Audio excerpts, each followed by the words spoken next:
Uma ukhulele eningizimu uphoqelekile ukuba ufunde engaphezulu kwesibili noma mfunda siqhathanisa isithathu.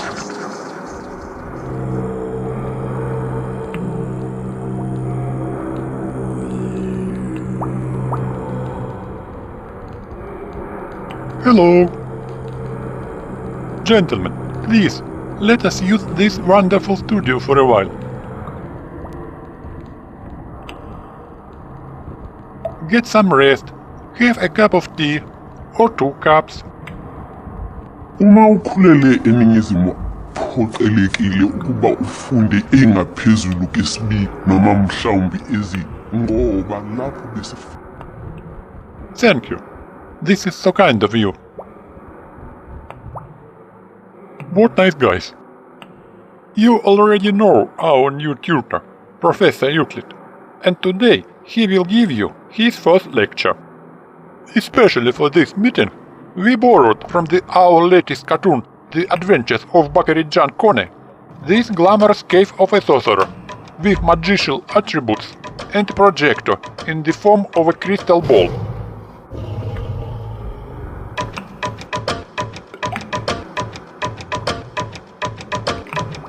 Looks really cool. Ooh.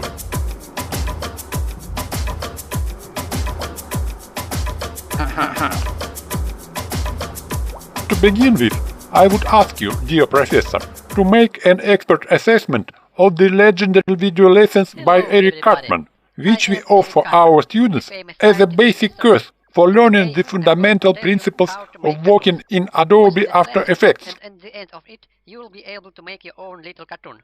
We are sometimes told that After Effects 7, in which Eric Cartman works, is already hopelessly outdated, and using it is impossible to learn anything. But the problem is that among our students, there are many residents of less developed countries who do not have opportunity to purchase a high-performance modern computer due to limited financial resources.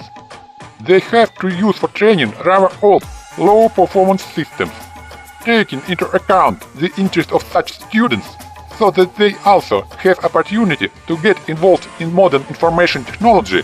We continue to use in our lessons After Effects 7 wherever it's possible. This version of After Effects is not very demanding on computing resources and works fine on almost any computer. So let's ask Professor Euclid how relevant the lessons of Eric Cartman are, and can we still use them while learning the basics of After Effects? Well, I see your point. Let's take a look. So, the video lessons of Eric Cartman. The very first and the main panel is the project panel. You will assemble your cartoon of the various files that are stored somewhere on your computer. At the very beginning, our fat-bellied friend introduces us to the program interface. My god, Professor, you cannot call him fat-bellied. He's not fat, he's big-boned. Okay. Our big-boned friend introduces us to the program interface. Let's compare the After Effects that Eric Cartman works with to what it has become today. So what do we see?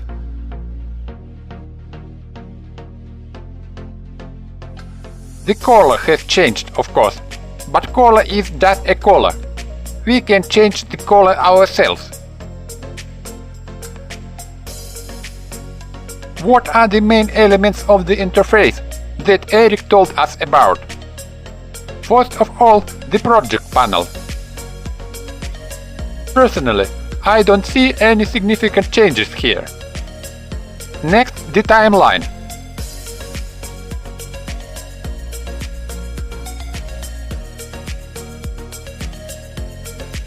The only thing that catches your eye is the edit search box, but in general, the basic elements remained unchanged. And finally, the viewer. It acquired additional features, but it has not changed its essence.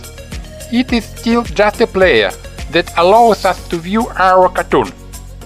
And so, dear friends, I think a quick glance is enough to understand that the interface of Adobe After Effects has not changed significantly over the years.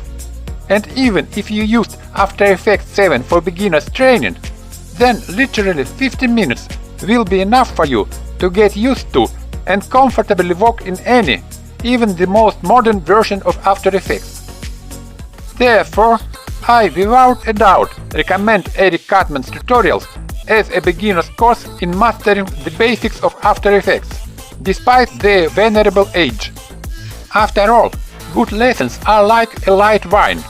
Over the years, they only become more valuable. Believe me, in my experience, for 2000 years, on my textbook Elements, entire generations of students have been learning the basics of mathematics.